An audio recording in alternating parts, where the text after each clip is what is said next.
let's start out. Give me your name and the years you served as trustee here. Well, my name is Steve Powell, and I was first elected November of 1979, but served as trustee from January 1 of 80 until December 31 of 1988, 9 years' time. Okay. And you were living in the community, obviously. When Yes. did you come to live here? We moved to Lakota in 1974, but in 1978, got married, bought a Kingsgate condo, which is off of Kingsgate Way. We had an English tutor townhouse condo, no garage, couple parking spaces, and it's behind, what was it back then? Colonel Sanders. All right. The then Colonel Sanders. I think in a short period of time it burned down 3 times. Oh, no. So what brought you to this part of the county or the state, or where were you before that? Well, I was born in Hamilton, raised in Fairfield. My father served in Congress from 1970 to 74. And in 74, he chose not to run for re-election. They moved to Dutchland Woods in Liberty Township. And I was in college at the time, and it's after college that I met my first wife, got married, bought the condo in 1978 here in Westchester, and so I've been in Westchester pretty much since. Okay, and what led you to run for trustee? That would have been Mars Osner. Asked me in line at a wedding down here at the Presbyterian Church, which was the church I attended, but another teacher, my wife was then wife was a school teacher here in Lakota, and one of the other teachers, Mindy Mink, was getting married to Danny Mink, and Danny's still here in the community, but was waiting to get in, and Mars Osner started talking, said, "You should run for trustee," and I said, "No way, I'm not doing that." But by that following year, I was doing it, and won with a sizable lead over my other 2 opponents. So 70% to their percent, so it was pretty strong. So Mars Osner was a trustee then? He was a trustee.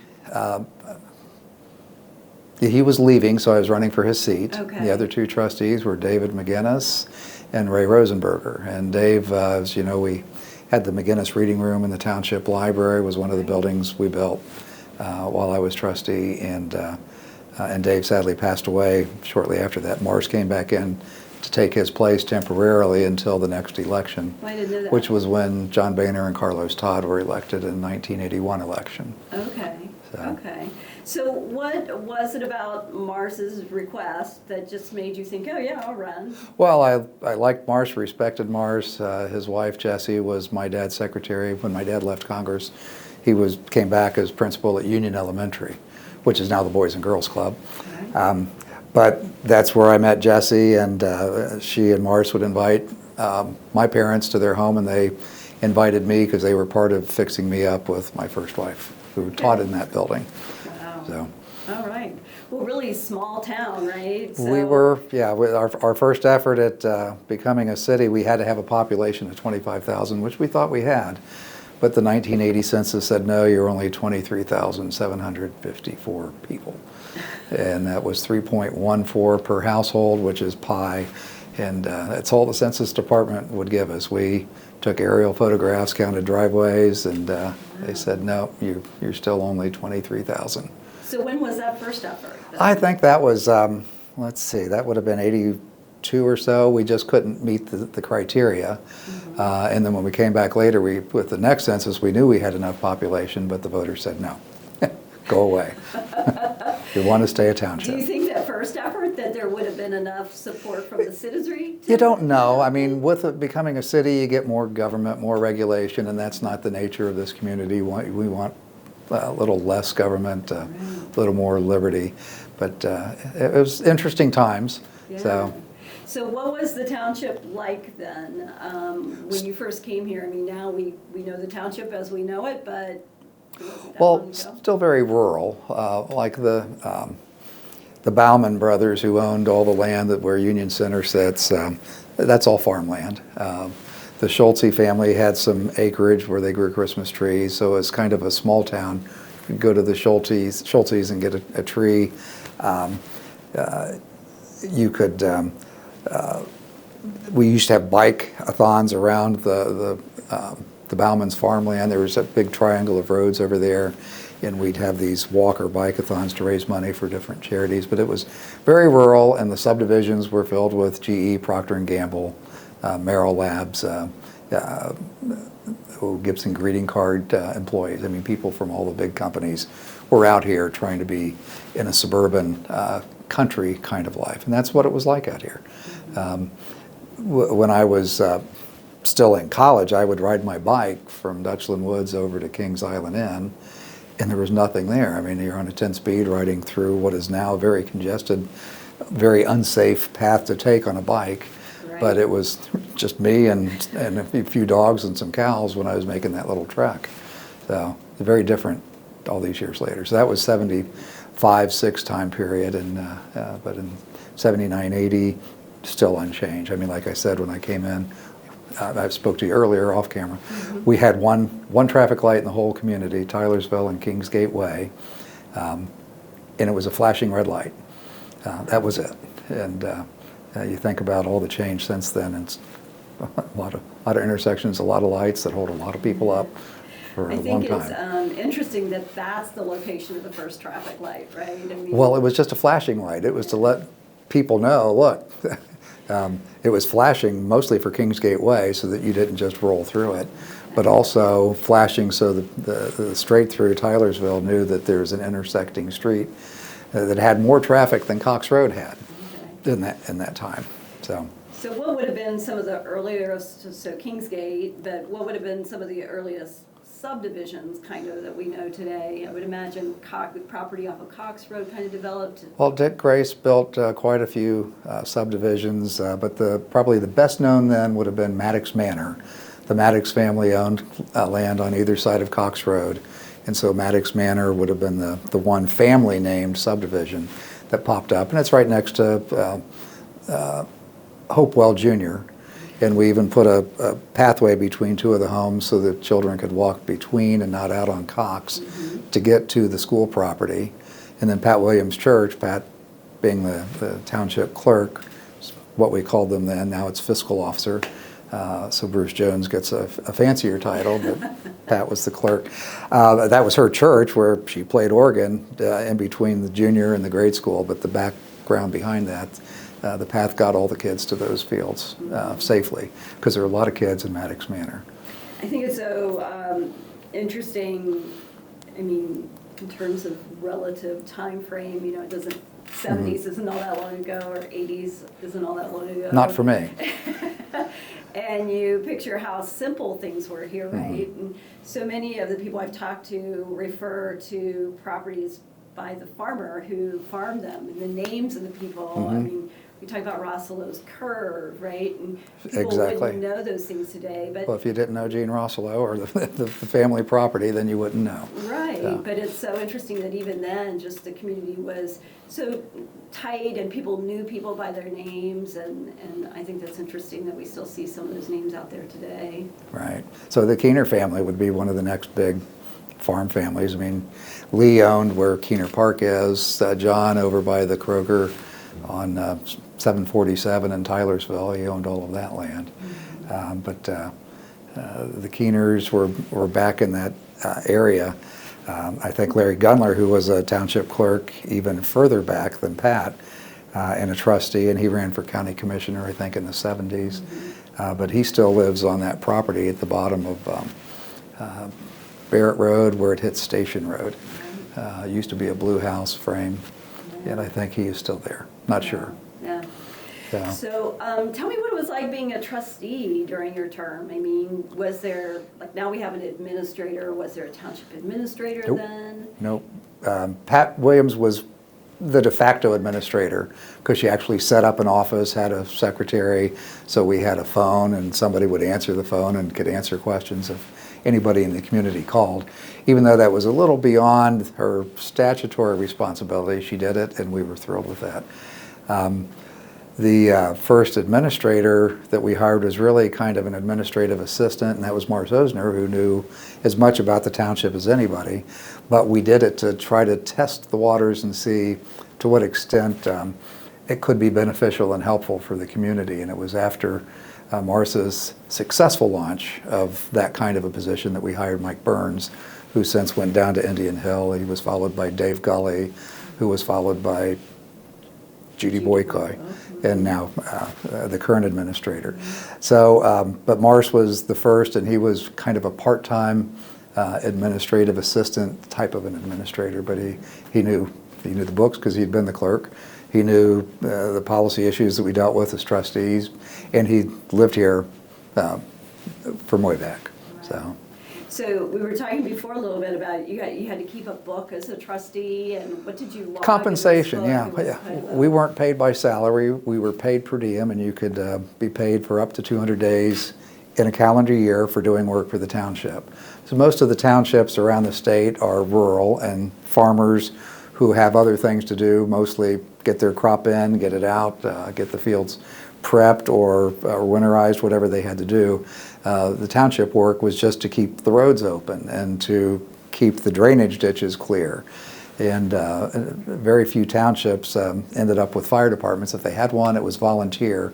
But generally a village would be the source of fire protection, and there'd be a township contract, a mutual aid kind of an agreement to get help out there. But as townships grow, they need greater services, and we were one that was growing.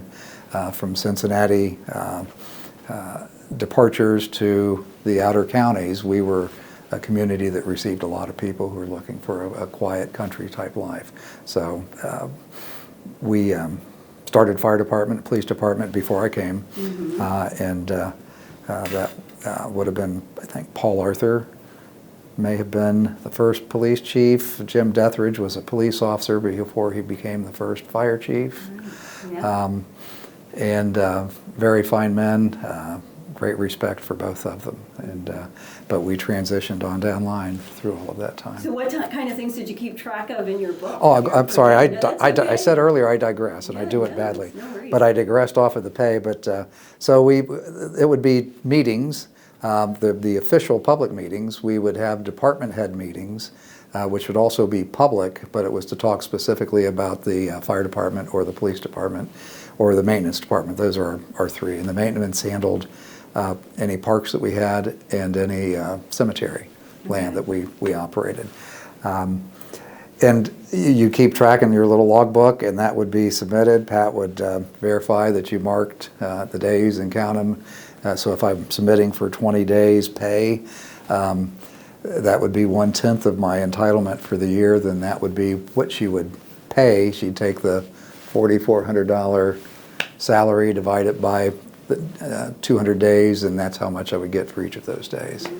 So I intentionally kept my days, although I'd end up working 300 plus days in the year, but I only billed for a ratable share each month so that I get paid evenly each month, because I didn't want to not get paid and still be working at the end of the year.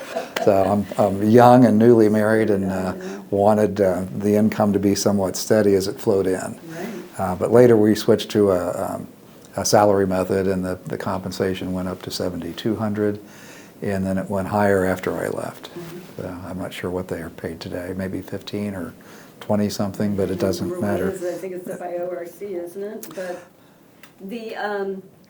so my understanding is before there was really an administrator, that trustees were assigned certain parts of our township operations that they were kind of reporting to. I know I talked to Bob McGuire, and he reported to John Boehner when John was a trustee. So was there a specific area of responsibility you were assigned? I'm sure I had one. I don't recall, because when I first came on, my two co-trustees, Ray Rosenberger and Dave McGinnis, didn't get along. They typically voted opposite on every question that came through. And it wasn't any time after I got here that the three department heads were taking me to coffee in the morning to talk. Because whatever I wanted to do was the vote. It would be 2-1 in every vote, and you could probably re-talk to Pat Williams, and she could confirm that, yeah, most of those votes were 2-1. So that's interesting. So I was like the de facto deciding vote. Well, not the de facto, the actual deciding vote on a lot of questions. So they came to me a lot. I don't recall if I had police or fire, but probably police because I was in law school. And so I would have been working with Paul, and then Lynn Brown was the next chief. And, but I had close relationships with all of them. And still see Bob at McDonald's Coffee periodically, but I haven't been there for a while. Yeah. So the, sorry, I lost my train of thought. So I think that's. There were 3 trustees, 3 departments, so it's just one for each one as a liaison. Okay. Because public sunshine law issues, the trustees aren't supposed to be meeting together to talk about anything. Political circles make that very difficult because the trustees, all being in the same party, Republican, would go to Republican functions like Lincoln Day dinners or fundraisers for John Boehner. So all of the trustees go to John's fundraisers. How do they not see each other and speak? The thing is, they just have to agree that we can't talk business. And you can't even do it through an administrator, like one-on-one with the administrator. Well, I'm going to do this, and then the administrator talks to another, and then you prearranged a vote. Well, that's prohibited. And so taking precautions to not do that just takes the vigilance to make sure that you're alert to the fact that you can't do certain things. So. Well, the makeup of the board, that sounds kind of interesting, right? I mean, now everything is very, people, you kind of, they're pretty much aligned with one another, but that's interesting to have that kind of divisive kind of attitude on the board. Well, that was just a personality thing between the 2 of them. I mean, they're both elected. Did one more rural? Did one not fight progress? Or? They both lived in the subdivisions, not out on farms. They both worked in companies. I think one P&G, the other GE.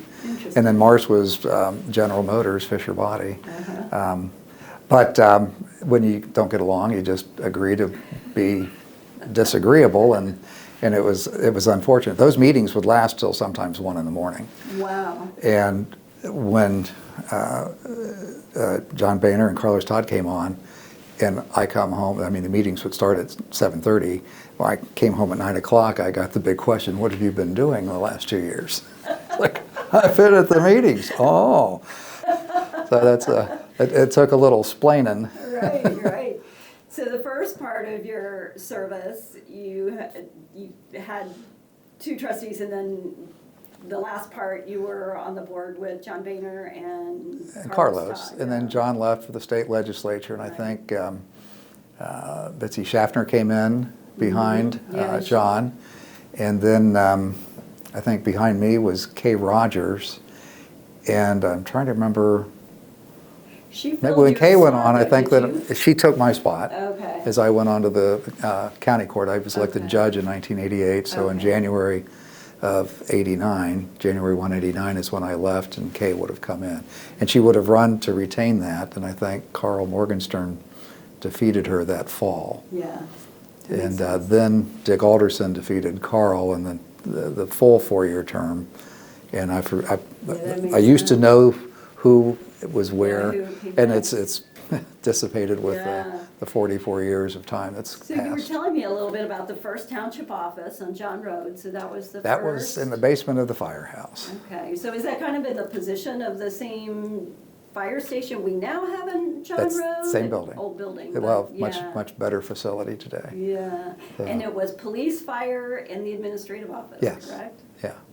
And I think, I'm trying to think where the Bob McGuire would have been operating from back then. It might have just been out of a maintenance building that was behind, it was. The maintenance, by the cemetery. By the cemetery behind that firehouse, and that was where his trucks would have been.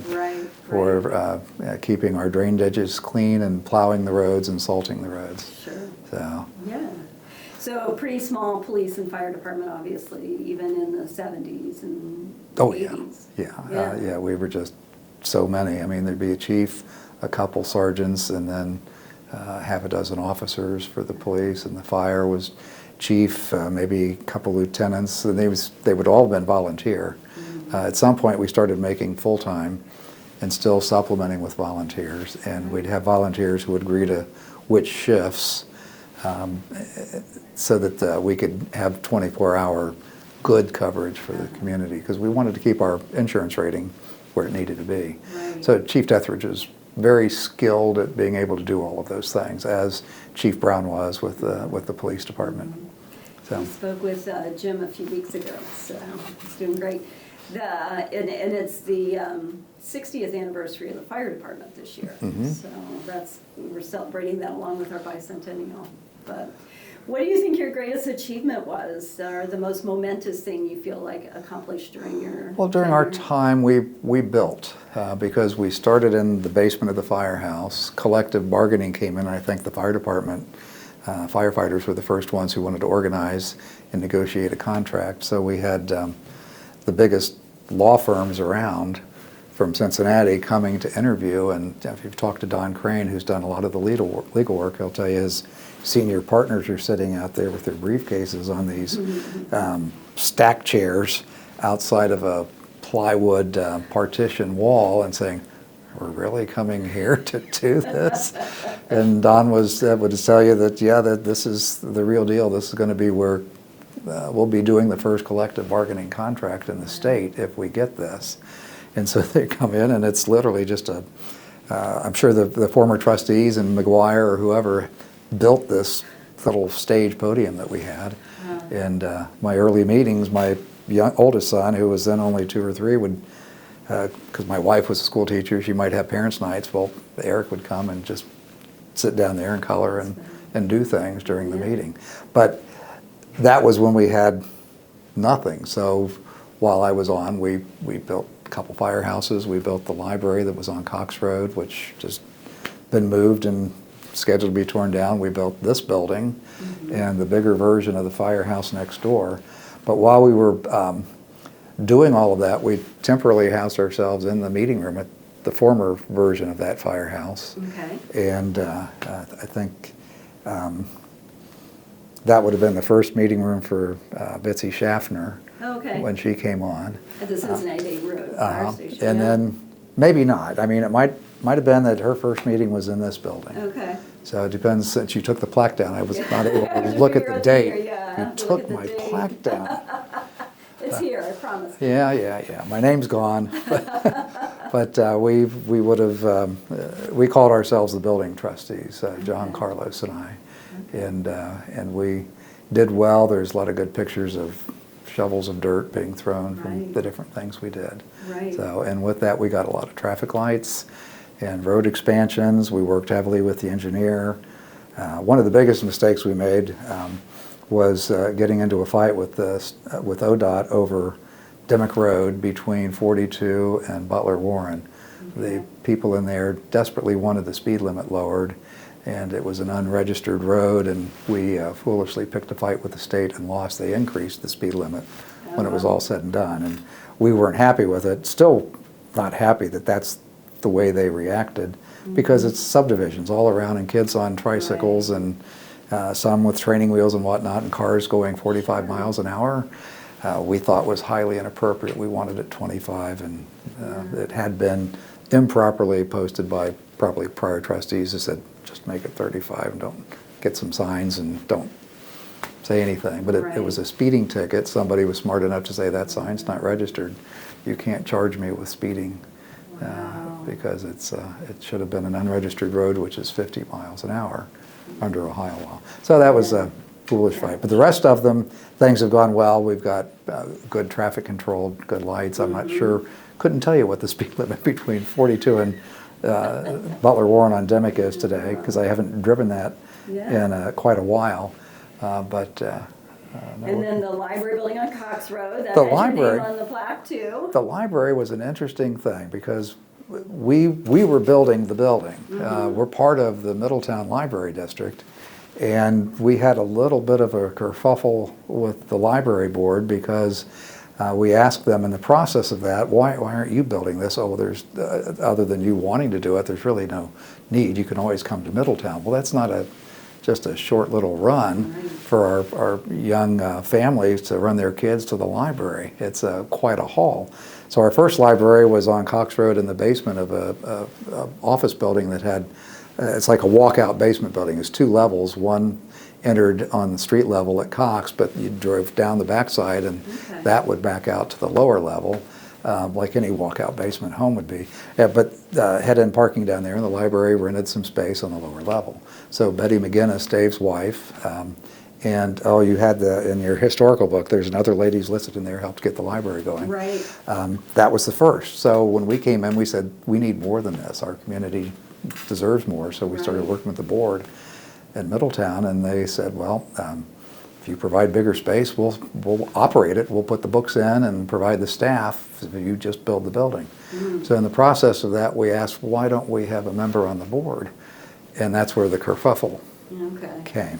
Because we... on the library board. Because the one board member said, well, you have to reside in Middletown to be on the board. And I said, do you remember the Tea Party they had in Boston, the whole taxation without representation? And I said, what says, there's no state statute says the board members have to be from Middletown. Well, he said, it's what's in the city charter. He said, the city charter should have nothing to do with a library district. And I guarantee you the state library board wouldn't think that. I would think that would be an improper constraint. And I think that we should have representation. And I believe it was Barb Chappell was our first representative to the library board shortly after that. And she was a good representative, if I'm remembering right. I don't know why it wouldn't have been Betty McGinnis, thinking back, but my memory is it was Barb Chappell. So. Barb Chappell, Charlie. And Charlie. We all went to church together. Oh, really? And with the Schultzes and the Baumans on the farmland. And, right. Wow. So I've seen articles, we've looked back, we've tried to find out about the financing of that building on Cox Road, the library building. And some places say there was a levy. Was there ever a levy? We did it by anticipation notes. Townships could not issue bonds like school districts or cities, but we could do anticipation notes, and it's not any different than a bond. It's you're borrowing money in anticipation of tax money's revenues coming in. So it's just same thing with a different name. But like today when we hear the word levy, we think it went on a ballot and people approved it. We had sufficient revenues coming in that we did not put a levy on, but we did issue anticipation notes. And our budget was so conservative, but our tax receipts were sufficient that we were able to get the state auditor's office to approve us doing the anticipation notes. So that's how we built it. All right. It's so interesting reading some of the old articles from some of the newspapers. Well, you get a couple years down and nobody knows because there's no institutional memory if you don't have a township administrator. Mars could have explained that to you, but God bless his soul, he's not with us anymore. Wow. And Mike Burns could have, but he's elsewhere. Dave Gully wasn't here when I should call Mike Burns. He should still be in Indian Hill. With us and Dave Gully, we've been in contact with Dave's him. over in Warren County. Yeah. So the library got built. Do you remember when you opened it? Was it well received? Well, you would have to look on the plaque that you took down, and you have that in the basement, you said. I know.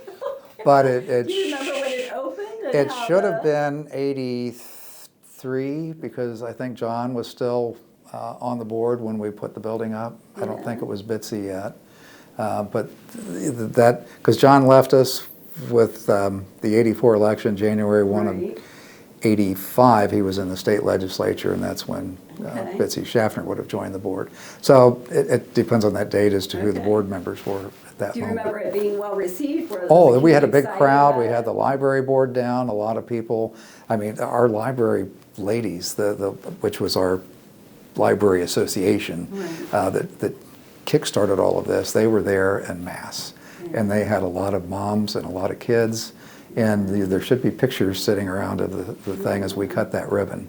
And we have a portrait of Mr. McGinnis that was in the McGinnis room there. So we do have that. Well, because Betty was so big a part of that, and Dave was trustee that made the original motion to let's do a library down here. So they were a huge part of it, and they deserve all the credit for getting a library here. And I commend Liberty Township for doing the same thing. When we built up there, we were kind of doing it a little more for Lakota. But when it got down to the current board wanting something that's more central for the township population, since we're footing the bill. Yeah. I understand why they went to Union Center area. Yeah, So. yeah, it's busy all the time. And it's a beautiful constantly building, busy. yeah. And even though we all have electronic devices and digital, there's nothing like a book Yeah. and a comfy chair. And libraries reinvent themselves as Yes. time goes by, Uh-huh. which is interesting. So there was also McGinnis Park. Was McGinnis Park around when you were here? Yes, So it was, well, we had a fight with the Voice of America to get that land. Yeah. There's they had a big square mile, which is now shopping, and you still see the old broadcast building. Mm-hmm. But all of that land was radio towers. Right. And there was a triangle of land on the left-hand edge of that section mile that was Tylersville Road, I-75, I should do it for the camera the right way, I-75 and Cox. So that was the triangle. And the Voice of America decided, we really don't need that land. And we don't want to have to manage it, take care of it. So they offered it up for any local entity that wanted it for whatever purpose. But you had to convince them that we were the worthy purpose. And we won that fight. We fought, I shouldn't call it a fight, but Lakota wanted the land to put schools on, Yeah. which I get. Yeah. But VOA, because it's a broadcast facility still in operation, didn't want structures. They wanted something else. So we proposed a park, which was outdoor recreation, no buildings, except maybe a restroom facility or two and maybe some backstops. And they said, that's perfect. And we got the land. Great. And but Dave McGinnis had passed right at that time, and that's why it's McGinnis Park. Okay. And that's where the hospital is now. And now it's not McGinnis Hospital. No, it is not. But so David's two legacy issues ended up when you're tearing one down and the other got bulldozed. It's not fair. On still have Dave's sports behalf, like I that. say shame on you all. Yeah, so McGinnis Park was home to Soccer. Fun Fest. We used to do Fun Fest there. Well, did you ever and stand there on a soccer. cold, rainy day watching soccer and you just couldn't get warm? I mean, your feet are wet and the cold just soaks up through your legs, and that, because you're so high, that's one of the highest points around in the county. Yeah. And the wind just comes through there unmercifully. Yeah. So the buildings knock it down. If you're ever there shopping now, you don't feel what it was like. But if you were out on those fields in those days, you know. Yeah, So. and you still have that same sense on the other side that is now Metro Park. So it's just that wind comes through there like crazy. But Well, yeah, that's all what stayed as the VOA land with all the radio towers. You know, I told you I came to the township in Kingsgate condos. The strangest thing, VOA is still broadcasting. We've got what's technically a two-story, but it had a basement, so there's 3 levels. But our second floor hardwired phone would pick up broadcasts. It was the oddest thing, because it's like the people were right there on the line with you, and you could talk to them, but they couldn't hear you. wow. You could hear them as clearly as you and I hear each other. And it was only on the upstairs phone. So Okay. if Was it I'd all the answered that time, or phone, was it like a certain times, I guess, Okay. the certain, whatever direction they were, because it's a broadcast facility, so they would direct, I think, how, I don't know how they do that, because it's Yeah. just a big crystal radio. Yeah. If you ever built a crystal radio, it's because there are quartz under the ground, and they were down into the quartz and wires in the air and towers. Yeah. But it was the oddest thing. And you could say, hold on, I'm going to go to the downstairs phone, and then holler down and have somebody pick the downstairs up so you could hang the upstairs and then go down and you wouldn't hear a thing on the same call. And it was the oddest thing. But Did you but they remember broadcast forever, and Yeah. and you'd hear on my phone I could hear whatever language, so I knew if they were going to South America. If it's Spanish, if I heard Russian, I know we're going that way. But Right. it's a relay station because radio waves bounce around the planet. Now we do satellites, and that's why they shut it down. Yeah. So. Do you remember being curious about it, or did people here know pretty much what it was? Oh, about? I knew the director of the property, Yeah. and because he's the one we dealt with to get the land for the McGinnis Okay. Park. And so, yeah, we were over there, we'd see it, and you could see the Recall his name towers. at the time? And just down the street is the WLW tower. I mean, there's reasons why there are radio towers there. It's the spot to be. Yeah. So yeah, in terms of interest, Curiosity, no, because I knew. But it's one of those interesting things to know that that's right there, and it's propaganda. I mean, that was our propaganda Right. to the rest of the world. They're Radio doing for a so year. nice with the museum down there. It's really great if you get a chance to stop and see. But my first office working with the township was in that building, the Okay. radio building. Uh-huh. So it was always thought good ghosts there. It was pretty interesting about the history. But so how about Keener Park? Keener Park would have been already acquired at that time, or Lee would have donated that land, probably for either estate planning or business write-off reasons. There'd be a variety of reasons why he'd just give us the land. But that was, township trustees have legal authority to resolve fence disputes, and it's the only fence line decision I ever had to make as a trustee. Okay. It was Lee and I, and we know each other. But the old fence laws, you stand on each side and you find the middle point, and you're responsible for what's to your right. So we had the financial responsibility for our right, and he had his right, because but you just do that figuratively. But that's, we had to resolve how we're going to maintain the fence, what kind of fence, because he still had cattle and he didn't want children, because we were going to be a park with ball fields and kids playing, and so we had to resolve what would be sufficient to do that. But that would have been my memory gifted land, and that would have been when Mary Heyman came up with the log cabin and the little amphitheater. We had an Eagle Scout do a staircase. I think there's got to be more Eagle Scout projects down in there now. Tons of them, tons of them. Yeah. Yeah, Mary was something. Did you work with Mary much? So Miss Mary, that's what we called her, and she was good in the schools. I remember her owls. I'm not sure what all other critters she carried around, but she wasn't bashful with them, and she was wonderful to have, and loved the parks. Yeah, So. yeah. She's very endearing. Well, I was really happy to see the picture of her in the anniversary flyer when it came through in the mail. And so I just sat there flipping, thinking about all the people from all those years back. Yeah, So. it's amazing. When I was talking to Jim Deathridge, I said, it's kind of interesting that in the whole span of time, I don't think we'll experience this going forward, although maybe we will, that in the 60 years of the fire department, there's only been 3 full-time chiefs, and Tony Goller and Rick Prince were hired by Jim Deathridge. Yeah, I remember when they both came in. Isn't that crazy? Yeah. It's kind of 60 years, and I don't know, maybe it'll happen, but Right. young people today seem to switch jobs a little bit more. Well, the Deathridge name is synonymous with firefighting in the county, because his nephews and children, I mean, there's a lot of Deathridges in different departments around the region. Yeah. So That's amazing. they're very good at community service, and God bless them. We need more like them. Right. So. Did you ever imagine as a trustee in the late 80s that this is what Westchester would become? Yeah. Or I always look back and I think you guys all knew it was going to be like this. Well, it's not exactly accidental. As I said, I went to church with the Baumans and with Charlie Chappell and Wally Schultze. Well, we would sit in the back pews and talk about buying the Bauman brothers' land to try to get an interchange, and we bought their land. And we created a corporation, Westchester 75, and there were 6 of us as the initial shareholders. It was Charlie Chappell, Wally Schultze, Tom McGill, a realtor, Tom Verrill, an excavator, Walter Powell, my dad, and me.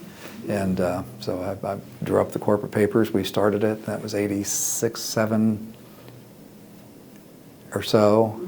And then we started buying a little more land, and then we got more shareholders and bought more land, and then I go onto the bench, and they kept buying more land, and then we split the stock, but our intention was what you see down at Union Center. And we did get, many years later, those who took over for whatever I was doing managed to get the interest in the development, and so you see all of that. We knew with subdivisions that we had to keep improving streets, and we knew we weren't going to stop people from coming out, but you embrace it. So I thought the answer was create a city, and I lost in that fight, but I'm glad that I lost, because I think we're better as a township. I think I was misguided in my youth, and now I understand that it works better this way. And and we've done well. We had motivation to try to become a city because of the expected development. We lost some land to the city of Fairfield along Port Union. You'll see a little nub of land that went over. That was Nyer. Then Nyer wanted to take a big part of 747 to Springdale. So in response to that, we said, okay, then under High Revised Code, we're going to put on the ballot to merge Union Township, as we were then, into the village of Springdale. And we'll see how the local government is handled at that point, because we were, at that point, 28 or to 30,000 people, and they were still a village, which is 5,000 or less, or at least 5, but less than 25. So they were much smaller, and we would have swarmed their ballot box with votes for us and not them, and it would have merged the two communities. So they backed down. They told Nyer, no, we're not going to allow you to annex your land into our community. And they stayed, and then we answered that by trying the incorporation to try to keep this from happening into the future. And in the process of that, we lost another section over along Crescentville Road. There's a section that's in Princeton schools. They thought that if we became a city that they would automatically become part of Lakota schools, and they didn't want to make the switch. And what parent wants their children to have to switch? So they opted to separate from the township and be annexed into the city of Sharonville, and they did that. And to me, I thought that was a mistake. I think Lakota schools would have been better, but it's not up to the townships or the cities, it's up to the state school board where those lines are, and they weren't about to change that line. That was an unnecessary reason to switch them. But that is how we lost another section of land. Then incorporation is defeated at the ballot box, and that was the end of it. So Union Center, to me, is such an interesting dynamic of how it happened, and I remember being part of those conversations early on, but just so much of there were so many people saying, no way it's going to happen, they haven't built an interchange on 75 forever, and it just seemed like this real dogged determination to make this happen, this Union Center project. And really, it's interesting because it's not just government didn't build it, right? It was investment from private investors. It was, we were giving land to I think it was the TID through the county, which would have been a special creation for communities that trying to do things, but they can't get the county or the state to build the infrastructure. So we were doing it through this mechanism. And it borrows money from local taxing authorities that's going to make things better for them and give them higher taxes in the future. So you think about that's farmland. Now it's what it is, so there's more revenue going into the coffers of the government's township. School would be the two, and some from the county that is generating more revenue to those entities, so it's a win-win. If you support all of that. If you're opposed to it, it's like, oh my God, what are they doing? Yeah, I think we still, you still hear from folks that are too much development. But and that's why people were moving out here to get away from it. But it follows you, because when you get a lot of cars, well, you need roads, you need traffic lights, you need grocery stores, drugstores, everything else, and then it just cranks back up. So it begats itself. So our biggest struggle with Union Center was 9/11. We had a developer called Cousins, was all set to do an outdoor mall like Liberty Center is, which is Steiner. But Cousins had several tenants already inked on leases, and September 11 hits, everything changes in the country, and all of our would-be tenants walked from their leases, forfeited their deposits, and Cousins said, we've got nobody. So that kind of collapsed like a house of cards on itself, and it had to change in how we did the development down there. But those were whoever the board members for the company were at that point were making those decisions. I was just a passive, silent shareholder by that point. So. It was interesting though, I mean, that didn't happen, but you have investments like Bass Pro and Topgolf and still kind of significant Duluth, which doesn't have retail shops. Well, I never would have envisioned a Topgolf I never thought we'd get an IKEA, or I don't know if I knew what an IKEA was that far back, but. Yeah. Crazy to think about. But yeah, the development has been exciting and great for the community. So. Anything else you think we should highlight or remember or share? We're trying to tell our community story this way. I don't know. Oh, you've been good at getting through a lot of different things, but it's just that Westchester has been a great area. We were Union Township then, and there are other Union Townships around here, and we used to chuckle when we'd get served for one of their lawsuits, and every now and then they'd get served for us, but when we later switched to Westchester, it worked well. We had one resident all those years ago who complained unmercifully that Westchester was 2 words because he came from Westchester, PA, and is 1 word, and he printed up a massive quantity of return address stickers with 1 word Westchester, Ohio, and he didn't like that it was wrong, and he demanded that we change. And we said, yeah, we are Union Township. What the post office decides is their call, and the old community that they named the post office after was a 2-word Westchester. And right. Good luck getting the federal government to change that for you. And we just said, but thank you for your concern. Westchester County, New York is also 1 word. Well, yeah. The word, it's mostly, they would all be 1 word, but right. for here, there must have been an Eastchester. Yeah, we always ask that question. Where was Eastchester? We used to talk about South Pisgah and Greater Pisgah. Right. And the old Tag's Tap Room. Yeah. There were a lot of things. One of the oddest things was one of the community bars, the Mine Shaft Inn or Corral, I forget what it was called, but it's at Dimmock and 42. And they didn't have an insulated ceiling, and they'd have bands, and the ceiling, the roof, because it's metal, was like a speaker. Oh, wow. And sound bounces. And so it would be mind-bogglingly loud. 4 doors down, and you go 7 doors down, and you could hardly hear it. And then you go 12 doors down, and it's like it's right there in your living room. And it was the strangest thing. But we had a lot of issues that we would have to field the questions and complaints on. So. Yeah.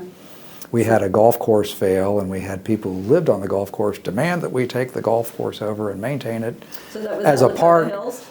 I'm not going to say because okay, there are right. friends who lived all on right. whatever golf course I'm talking about who demanded that we take it over and maintain it as a golf course because they wanted that pretty view. And we said, no, we're the government. We're not a private business, and we're not about taking over private to do things like that. So that's been a view of electeds here for a long time, right? The whole not get in the way of the private market, right? That's the issue, and that's why I was wrong about wanting to become a city. And I think we're better off as a township.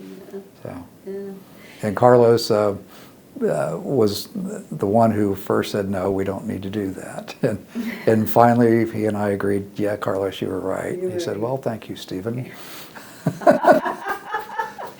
Thank you for agreeing with me. Yeah. That was nice. Yeah, I remember the Port Union Cafe. I kind of miss that. That was a fun. Yeah. And they used to do like dances and stuff over there. Well, yeah. The Hoot Owl had issues in there. Rita's birthday parties. So. And the Gannot Tavern. The Gannot, that was a fairly quiet establishment. Bill ran a good operation in there, Bill and Pat. So others, not so much. There'd be problems come out of some of them. We had our officers follow many intoxicated an individual into Monticello and some of the others, and the funny ones are the ones who end up going down a one-way street and they're stuck. Or not a one-way, a dead-end street, a cul-de-sac or something. And there's the officer just waiting. And they tell us the stories, and I'd chuckle because I'd see these people in court later on. So, because when I was county court judge, this was my district. So I covered this area. Came to you, huh? Nice. And it's still my district, so all these years later. So it's hard to believe 79 to now, that's what, 44 years? Yeah. It'll be 45, 46 years when I age out of office as a judge, that I've been in elected office all that time. And all of it's been nonpartisan, even though politics is a big part of every election cycle you go through. But my first trustee race was three-way contest. The next two were unopposed. Then I had a couple contested judicial, and the next 5 were unopposed. And it's been an interesting career. So, do you look back at your time and look at Westchester now and take pride in what I the do. township's become? I do. It's a great community, and just talking with the receptionist, she said she came here on purpose from New York. I guess she was in the city, and she said, I wanted to be a mom at home with my kids, and I picked here. And so, yeah, it's a good thing. It's a good community. without a doubt, Yeah, good place to be. Thank you. We appreciate your time. Thank you.